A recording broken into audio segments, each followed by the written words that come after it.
함께 참석하고 예배 마치고 나갈 때 뒤에 성경책을 이렇게 들고 있어요. 들고 있어 나갈 때 다음은 얼마라도 나도 이 하나님의 말씀을 반포하는데 힘을 보태겠습니다 하는 마음으로 그 모금 활동을 했던 그 기억이 납니다. 하나님께로부터 이 세상에 받은 선물이 참 많지요. 세상에서 제일 큰 선물이 무엇인가 하면 그것은 하나님이 우리 가운데 오셨다고 하는 것이죠. 또 성령을 보내주신 것이 또 축복이요. 그보다 더 큰 감사는 그 하나님의 말씀이 우리 손에 들려질 수 있는 이 성경이 우리에게 주어졌다고 하는 것이 큰 은혜입니다. 성경이 이 세상에 반포될 때 참 많은 순환을 받았습니다. 우리나라에도 초창기에 대동강에 토마스 선교사가 첫 발을 내디딜 때 그는 대동강에서 목배임을 당하면서 이 성경책이 다 몰수되어서 다 찢어지고 버려질 때 그 중에 한 관원이 제가 그 사람 이름을 좀 잊어버렸는데 그걸 가져다가 집에다가 이렇게 도배를 했다. 누워서 이 천장을 보다가 그 말씀을 보면서 예수를 믿기도 하는 이런 기적이 있었고, 그래서 말할 수 없는 순환과 핍박과 고난 가운데서 이 말씀이 반포되면서 하나님을 모르던 사람이 하나님을 알고 구원을 받고 또 성경을 통해서 새로운 눈이 떠지고 또 새로운 것을 깨닫고 또 성경이 가는 곳곳마다 놀라운 변화와 기적의 역사가 많이 일어났습니다. 여러분 잘 아시는 우리나라의 대표적인 국문학자 고 양주동 박사, 여러분 아마 기억하실 것입니다.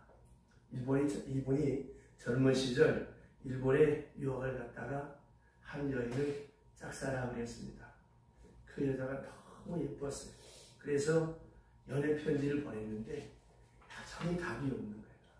이 알고 보니까 그 기숙사의 사람이 이렇게 연애 편지가 오면 그때 뭐 지금은 안 그렇지만 그 편지를 다 검열을 하는 거예요. 읽어보니까 이게 연애 편지거든요. 그러니까 그걸 전달해 주지 않았어요. 그래서 이 양주동 박사가 워낙 머리가 비상한 분이잖아요. 그래서 그 다음에 편지를 쓰기를 요한일서 4장 7절 이렇게 해서 편지를 썼는데 그 편지가 전달이 됐어요. 요한일서 4장 7절이 무슨 말씀이겠습니까? 성경 한번 찾아보세요. 거기 서로 사랑하자. 우리가 서로 사랑하자. 그 다음에 또 편지를 보냈어요. 어떤 성경 말씀을 이용했을까요? 마태복음 10장 8절 이름으로 우리 서로 한 몸을 이룰지니라. 그래서 양수동 박사가 그분하고 결혼했다라고 하는 이런 아주 재미있는 일화가 있습니다. 지금 북한에서는 이 SNS를 통해서 우리나라 드라마라든지 젊은 사람들의 그런 언어가 많이 지금 전파되어져서 이 북한 사회에서도 젊은 청춘 남녀들이 만날 때마다 뭐 안녕, 살자, 내 꿈꿔, 사랑해 이런 말들이 북한 전역에 지금 퍼지고 있답니다. 근데 이 북한 사회에서 이거를 제어하기가 어려우니까 벌도 주고 못하게 하는데 김일성 대학의 공과대학 여교수가 이런 말을 사용하다가 이것이 발각이 되어서 당적을 박탈당하고 교수직을 박탈당하고 5년 교화형에 처졌다는 거예요. 그러니까 참 이상한 동네죠. 자, 여러분 이런 흐름을 우리가 어떻게 막을 수가 있겠습니까? 제가 왜 이 말씀을 드리는가 하면 이 세상에 수많은 말들이 있습니다. 그 수많은 말들 가운데 가장 아름다운 언어가 뭐라고 생각하십니까? 그건 바로 사랑이라고 하는 단어입니다. 사랑해, 사랑합니다. 얼마나 따뜻합니까? 이 용어는 젊은 사람도 좋아하고 중년도 좋아하고 노년도 좋아합니다.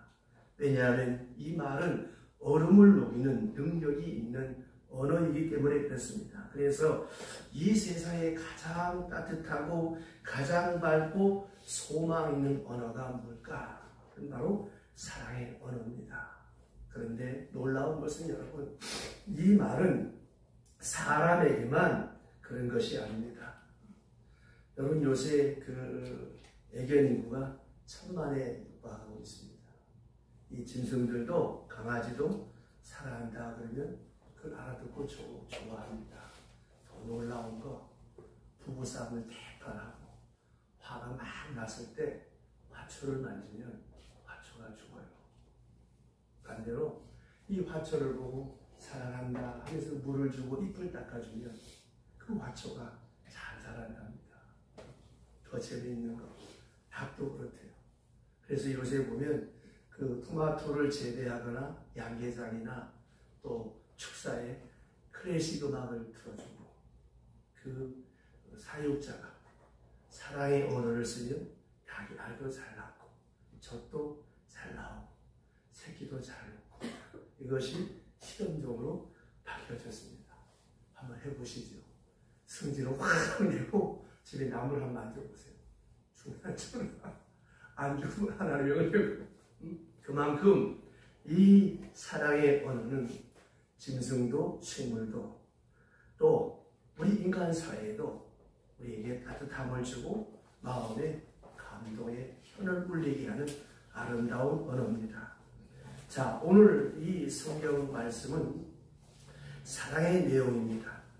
특별히 이 성경 창세기부터 요한계시록까지 이 66권 전체의 언어가 뭐냐면 하나님의 사랑의 언어로 가득 차 있고 그리고 하나님의 마음이 그대로 담겨져 있어요.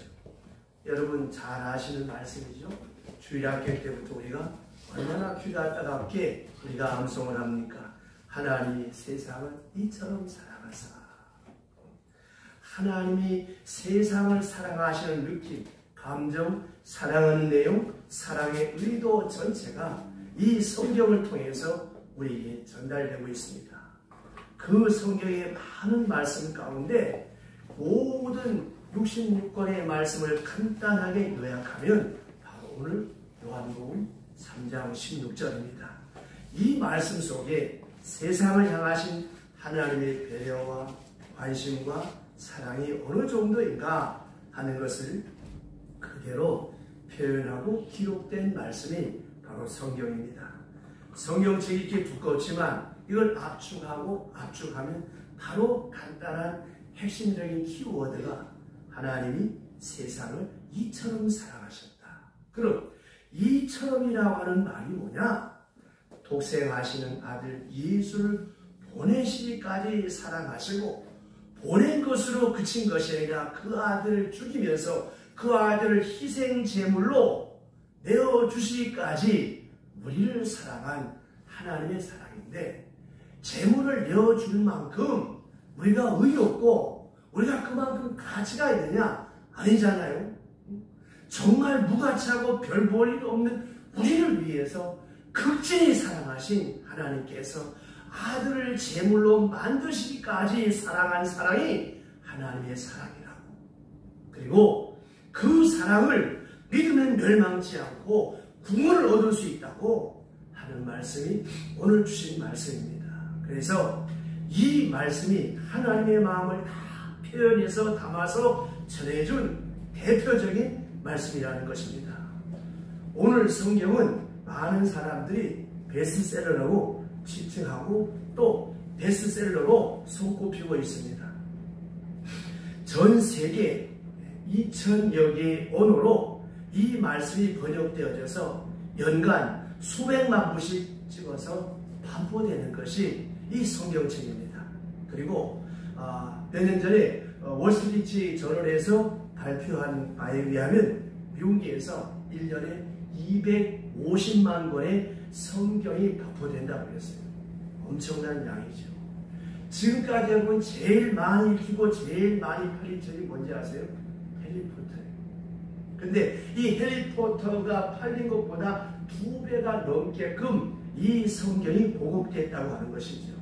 왜냐하면 이 말씀 속에는 인류를 상대로 해서 보내신 하나님의 사랑의 마음이 그대로 표현된 말씀으로 전달되기 때문에 이것은 동서고금을 막론하고 모든 사람에게 읽혀지는 소중한 책이라고 하는 것입니다.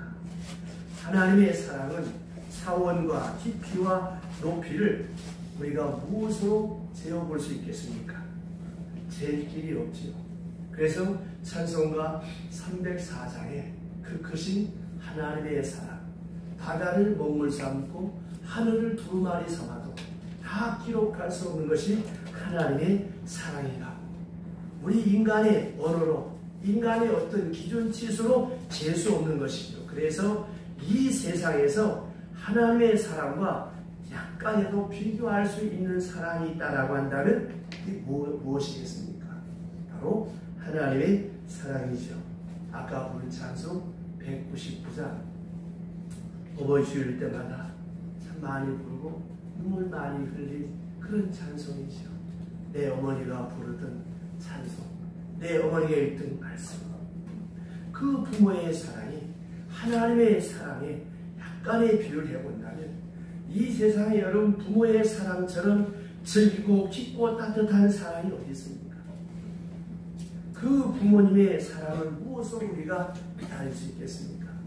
제가 몇 번 반복해서 말씀드립니다만은 제 아내가 아이를 낳아 키울 때는 잘 몰랐어요. 우리 딸이 시집을 가서 아이를 키우는 모습을 보면서 내가 이렇게 잘하는데 저 핏덩어리, 저 또 물려줘야 먹고 키도 못하고 저런 핏덩어리를 위해서 희생한 그 부모님의 사랑, 무엇으로 여러분 갚을 수 있고 헤아릴 수가 있겠습니까? 그것뿐입니까?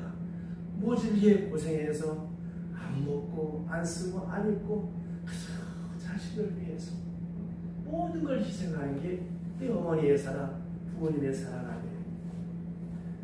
옛날에 조용히 목사님 설교한 말씀이 생각나는데, 명절이 되면 구로공단의 근로자들은 손에 손을 뻗다 들고 고향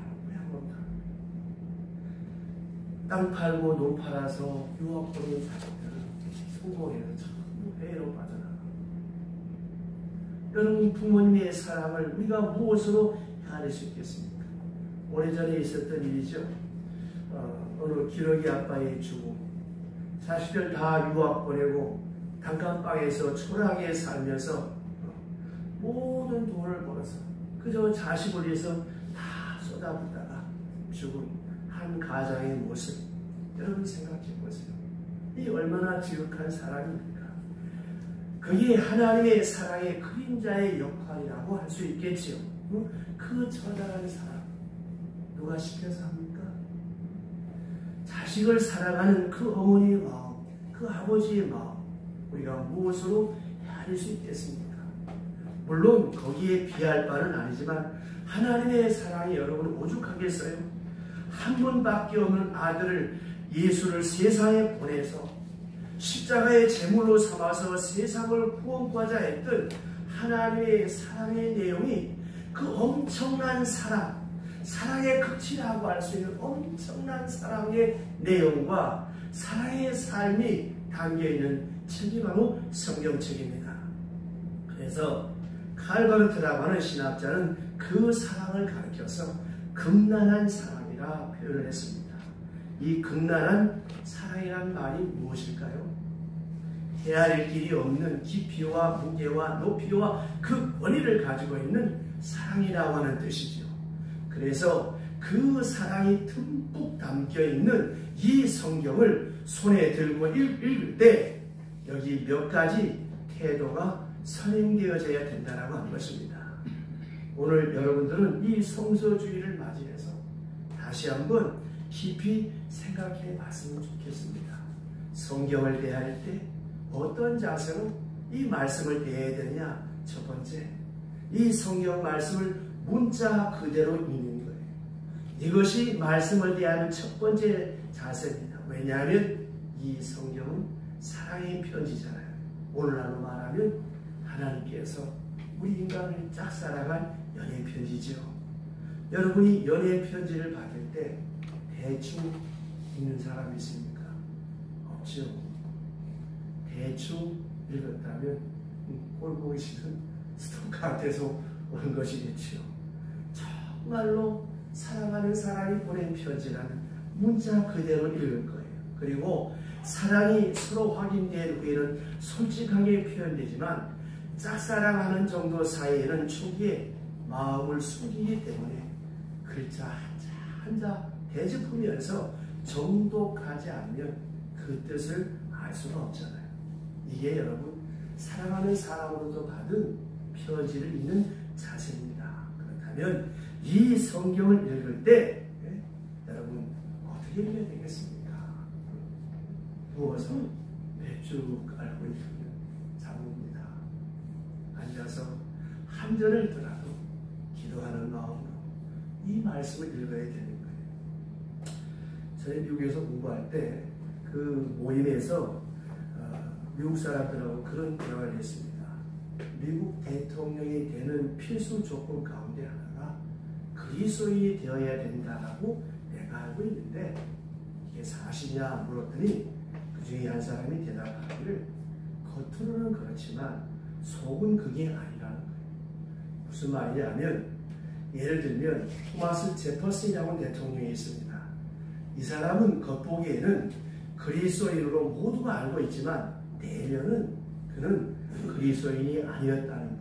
왜 그러냐 했더니 그분은 성경의 기적의 내용을 가위로 다 잘라내가지고 기적이 없는 것만 편집해서 3,000권의 성경책을 펴냈어요. 이게 지금도 미국에 보관되어 있습니다. 그러니까 겉으로 보기에는 그리스도인이지만 속은 그리스도인이 아니라고 하는 모양새만 있다는 거죠. 자, 그럼 생각해 봅시다. 여러분 성경의 기적의 내용을 빼온 게 무슨 성경입니까?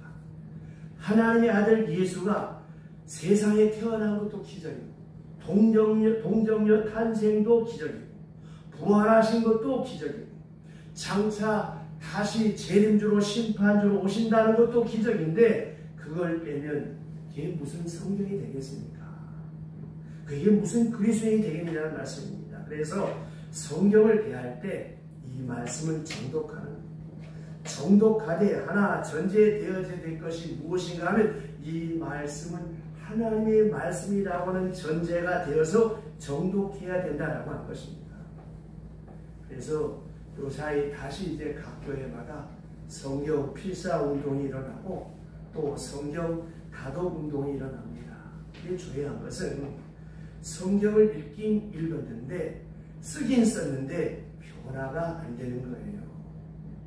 읽긴 읽었는데 말씀이 내 속에 깊이 다가오지 않고 그냥 읽는 거에만 치중하다 보니까 소중한 영적 진리를 발견하지 못하고 깨달음이 없었다는 것입니다. 그래서 우리가 이 새해에 이제 다시 제가 또 말씀드리겠습니다만 다시 한번 성경 필사를 하고 성경을 읽는데 이 말씀이 하나님의 말씀이다라고 전제하고 그렇게 정독하면서 문자 그대로 읽어나갈 때 한 절 한 절이 내 속에서 역사하는 능력의 말씀이 됩니다. 이 시간에 죄송합니다만은 운동권이 되는 비결이 있어요. 각 대학에 입학하면 머리 좋고 똑똑한 애들 뽑아가지고 첫째 진학을 일으킵니다. 지사에 끌고 가서 열심히 분명사 또 한 권의 책이 있는데 이 세 권만 달달 배우게 하면 걔는 완전히 사회주의자가 되는 거예요. 하물며 우리 그리스도인들이 하나님의 말씀을 어떻게 대하느냐 참 심각한 문제죠. 어떤 분이 창세기를 정독을 했습니다. 창세기를 정독하며 있다가 눈이 확 떠지는 부분이 있었어요. 모세가 갈대 상자에 담겨 버려졌다라고 했는데 그 갈대 상자가 물이 들어오지 않도록 엽청을 발랐다. 이 엽청이라는 단어가 비투민이라고 하는 단어입니다. 이 말씀을 읽는 가운데 눈이 확 열리고 신령한 깨달음이 났어요. 비투민, 원유라는 뜻이죠. 그러면 그 지역에 원유가 있다는 얘기가 아니냐. 그래서 이 사람은 얼른 그쪽에 가서 지질 검사하고 탐사해 본 결과 거기에 어마어마한 원유가 유전이 있는 것을 발견했다라고 하는 거예요. 여러분, 성경을 가르치는 사람들은 보고라고 해요. 보물창고란 말이죠. 수많은 보화가 거기에 감추어져 있는 책이라는 것입니다. 육신적인 보화가, 영적인 보화가 하늘에 신령한 메시지가 담겨있는 책이 바로 성경이라고 하는 것입니다. 이제부터 여러분, 성경을 읽을 때 눈을 크게 뜨고 기도하는 마음으로 정독해서 읽어보세요. 그 문자마다, 비유마다, 사건마다 마치 그분이 원유를 발견하듯이 여러분이 또한 다른 것을 말씀을 통해서 발견할 수 있고 깨달을 수 있고 캐치할 수가 있다고 하는 것입니다. 기타죠, 그죠? 하나님이 이 세상에 저와 여러분에게 복을 주실 때 돈으로, 달러로, 금으로, 보석으로 주시지 않습니다. 그럼 뭘 통해서 줄까요? 성경을 통해서 우리로 하여금 무엇인가를 발견하는 거예요. 그래서 솔로몬은 왕이 되자마자 그 젊은 나이에 뭐가 하시겠습니까? 1,000번의 재단을 쌓기 위해서, 그것도 왕궁거리에서 할 수 있지만 일부러 기브온 산상까지 1,000번 비가 오나 눈이 오나 변함없이 재물을 가지고 하나님 앞에 올라갔어요. 그에게 주어진 복이 무엇입니까? 금을 주었습니까? 보화를 주었습니까? 아니지요. 그가 하나님 앞에 구할 때 지혜를 달라고. 요 지혜는 wisdom이 아니에요. 히어링 하트, 듣는 마음입니다. 그래서 그는 전무후무한 복을 받았잖아요. 여러분, 말씀을 읽고 묵상할 때 하나님께서 지혜의 복으로, 안목의 복으로, 이 속에 신령한 비밀을 밝히는 그런 지혜로 우리로 하여금 복을 받게 하시는 것입니다. 그래서 정독해야 되는 거예요. 이 말씀이 하나님의 말씀이라고 하는 전제를 가지고 한 절 한 절 읽어나갈 때에 비밀을 터득하게 되고 눈을 뜨게 된다는 것입니다. 두 번째로, 성경을 읽을 때 영적으로 읽어야 하는 것입니다. 왜냐하면 이 말씀은 하나님의 영감에 의해서 쓰여진 책이기 때문에 그렇습니다. 여러분, 육신은 어때요? 육신의 양식을 먹어야 돼요. 지식은 어떨까요? 지성은 어떨까요? 책을 통해서 지성의 양식을 먹어야 지식이 되고 지성이 됩니다. 그래야 정신적인 충분한 양식을 얻을 수가 있는 거예요. 그러면 영은 무엇입니까? 영은 영적인 성경 말씀을 통해서 영의 양식을 공급받아야 되는 거예요. 그래서 성경을 읽음으로 말미암아 이 속에 영적인 양식을 먹을 뿐만이 아니라 영적인 깨달음을 주셔서 영적인 세계를, 영적인 말씀을 이해하고 깨닫게 된다고 하는 것이지요. 이 말씀은 영적인 말씀이기 때문에 영적으로 깨달을 수가 있는 것입니다. 마태복음 18장에 보면 왕으로부터 1만 달란트의 빚을 진 사람이 있습니다. 왕으로부터 빚을 탕감받는 말씀이 나오는데 1만 달란트가 오늘의 화폐로 얼마인지 아십니까? 우리나라 돈은 약 6조 원에 해당하는 어마어마한 돈입니다. 돈 1만 달란트가. 이걸 탕감받은, 있을 수도 없는 말씀이지만 실제적으로 있었거든요. 그런데 이 사람이 탕감을 받고 나오다가 거기서 100데나리온 빚진 사람을 붙잡고 빚을 갚으라고 윽박지르고 못 갚은 감옥에 쳐넣었습니다. 자, 100데나리온 하면 얼마냐? 지금 돈으로 1,000만 원 정도 됩니다. 1만 달란트가 6조 원으로 생각한다면 비교가 안 되는 것이죠. 그런데 그 빚을 안 갚았다고 윽박지르고 감옥에 가두었습니다. 이 소식을 왕이 들었습니다. 그를 다시 불렀습니다. 내가 6조 원의 돈을 탕감해 줬는데 1,000만 원 탕감도 못 해주느냐? 다시 갚아라. 그래서 감옥에 갔다는 말씀이 마태복음 18장에 나옵니다. 자, 이 말씀은 영적으로 해석을 해야 이해 가능한 것입니다. 여기서 말하는 빚은 돈의 빚이 아니라 우리가 지고 있는 죄를 가리키는 거예요. 우리가 짊어지고 있는 죄가 얼마나 무거우냐 하면 적어도 6조 원어치나 되는 무거운 죄를 우리가 지고 있단 말입니다. 이거 탕감받는 짐을 내려놓을 가능성은 전무한 거예요. 근데 우리는 아무 값 없이 탕감받았잖아요. 그렇다면 우리가 이 세상에서 어떻게 살아야 되겠느냐라고 하는 겁니다. 자, 여기서 생각해 봅시다. 왜 예수 믿는 사람이 욕먹을까요? 왜 교회가 비난을 받을까요? 오늘 아침에 좀 끄적지근한 뭐가 있었는데 우리가 뭘 하려고 하다가 뭘 좀 미리 갖고 온 어떤 물건이 있었어요. 그럼 이제 날짜가 잘못됐으면 가져온 사람은 당연히 가져가야 되는 거 아니에요? 안 가지고 간 거예요.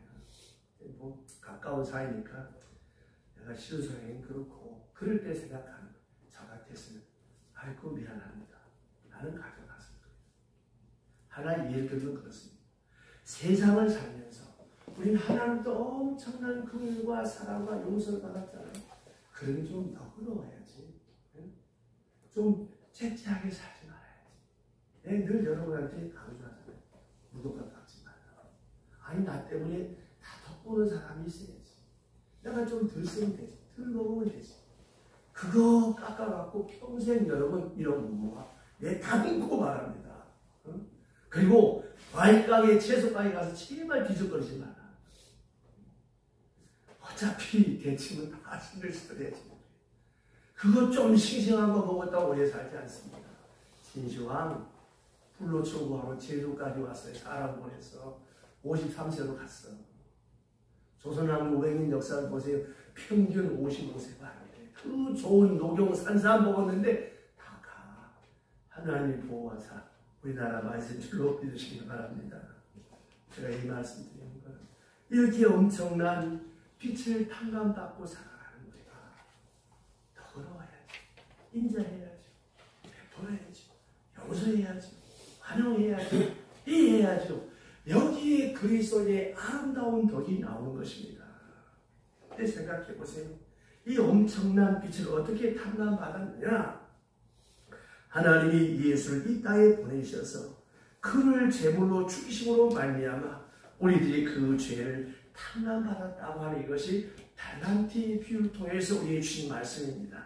자, 성경은 문자 그대로 정확하게 정독할 때 거기서 변화의 요체를 발견하게 되고 또 하나 영적으로 성경을 대할 때 비로소 거기에서 신령한 영적 의미와 지혜를 깨닫게 되고 그래서 우리가 만난 모든 일련의 사건 속에서 하나님이 나를 향한 뜻이 무엇인가? 여러분 하나님이 얼마나 인격적인 하나님이시고 사랑의 하나님이십니까? 우리 창피하지 않도록 우리 마음이 나가지 않도록 보이지 않게 하나님 역사하잖아요. 근데 우리는 못 깨달아. 재수가 없다. 이 자기도 어쩌다가 대리가 됐겠지. 이게 여러분 불신앙입니다. 하나님이 나를 사랑해서 내 자존심 아무도 들고 나 실망시키지 않도록 은혜롭게 말씀하시잖아요. 이걸 깨닫는 지혜가 어디 있느냐? 성경에 있는 것입니다. 마지막 세 번째로 성경 말씀을 생활 속에 옮기는 거예요. 이 말씀을 읽음으로 끝난다면 아무 의미가 없습니다. 이 말씀이 나의 삶 속에 그대로 적용될 때 이 말씀은 살아 움직이는 말씀으로 내게 다가오는 것입니다. 여러분 이 적용이 없으면 소설책만도 못할 것입니다. 소설은 재미나 있죠. 한 절 한 절 말씀이 우리에게 참 딱딱하고 이해가 잘 안 되는 말씀도 많고 해석이 안 될 때도 많고 그때는 넘어가세요. 넘어가다 보면 하나님께서 깨닫게 하시고 알게 하십니다. 그리고 순종하기 어렵지만 이 말씀 따라 여러분 순종해 보세요. 기적이 나타납니다. 네, 전에 그 얘기했죠. 어떤 분이 그렇게 남편이 꼴보기 죽겠고 저를 내가 왜 만났나 하나님의 실수에는 내가 그렇게 미웠는데 어느 날 교회 갔는데 목사님이 이 요한복음 3장 16절을 말씀하시면 사랑에 대해서 말씀하면서 사랑하라고 사랑하라. 아무리 생각해봐도 손톱의 때만큼도 사랑할 만한 요소가 없다. 이제 기도를 하나님 분명히 사랑하라고 했는데 내가 저 인간을 아무리 봐도 미워 죽겠고 사랑할 마음이 하나도 없습니다. 그렇게 기도하는데 어느 날 갑자기 그 말씀이 자꾸 마음속에 내리치는데 한날 늦게 와서 잠든 그 신랑을 보는 순간 갑자기 그 사람이 그렇게 예뻐 보이기 시작하더라는 거예요. 너무 예뻐요. 자기 볼을 꼬집어 봤다는 거예요. 진짜인가 가짜인가. 너무 예쁘더라는 거예요. 그리고 생각했어요. 아, 길 미워 죽겠던 사람, 하나님께서 사랑하라고 말씀을 주셨을 때 저 인간 뭘 사랑할 게 있나 했는데 기도하며 말씀을 보는 가운데 내 안에 하나님의 사랑의 영이 충만 하니까 이 사람이 예뻐 보이는구나. 그래서 그 다음 기도가 뭔지 아시죠 여러분? 하나님 왜 잘 때 이 사람 볼 수 없도록 눈을 감고 자게 하십니까? 눈을 뜨고 자게 하시죠. 이렇게 변화시킨 사람이 누구예요? 하나님의 말씀입니다. 제가 주례할 때 마지막에 꼭 그 얘기를 합니다. 야, 판 싸워서 꼭 주일날 교회 가라. 가서 예배 드려라. 너희들 힘으로 사랑하는 것이 아니다. 하나님께로부터 사랑의 힘을 공급받아야 사랑할 수 있느니라. 제가 그렇게 권면합니다. 사랑하는 성도 여러분, 이 성서주의를 맞이해서 다시 한번 정독을 하세요. 기도하시는 마음으로 이 말씀을 읽으세요. 그리고 문자 그대로 그 말씀을 믿으세요. 그리고 그 말씀대로 적용해 보세요. 하나님의 놀라운 기적의 역사가 여러분과 함께 할 것입니다. 기도하겠습니다. 하나님 아버지, 말씀으로 오셨고 말씀으로 우리를 부르신 은혜에 감사합니다. 이제 은혜를 더하사 말씀 안에